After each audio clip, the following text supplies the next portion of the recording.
இன்னைக்கு 100 நாள் வேலை வாய்ப்பு திட்டத்துல நம்ம எல்லாருக்குமே புரிதல் இருக்கு.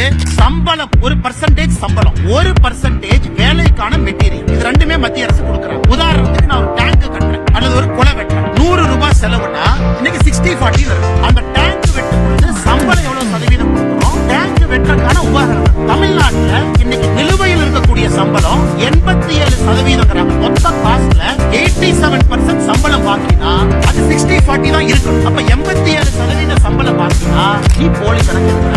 நீ போலி கணக்கு எழுதுறதுனால வேஜ் பில் அதிகமாகுது, மெட்டீரியல் பில் அதிகமாகல.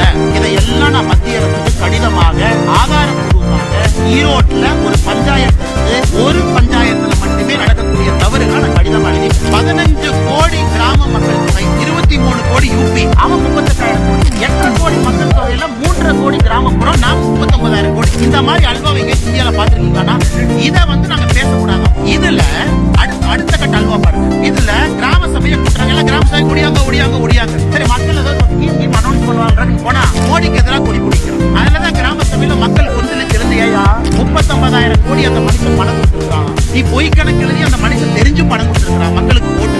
அந்த மனுஷனுக்கு எதிராக நீ கொடி பிடிக்க வைக்கிறேன்னு கிராம சபை கூட்டத்தில் திட்டினதுக்கு அப்புறம் துண்டக்கான அமைச்சர் எல்லாம் ஓடி இருக்கிறாங்க.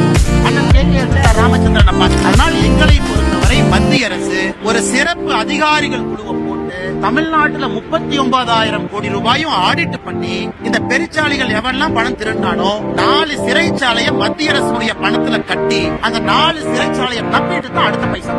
இது ஏழை மக்களுக்கு போற காசு. இதை ஏன் சீரியஸா நான் பேசுறேன், நான் அரசியல் பேசினா கூட இது ஏழை மக்களுக்கு போற காசு. இதை எவனா இடையில பொய் கணக்கு எழுதி திருடுறான்.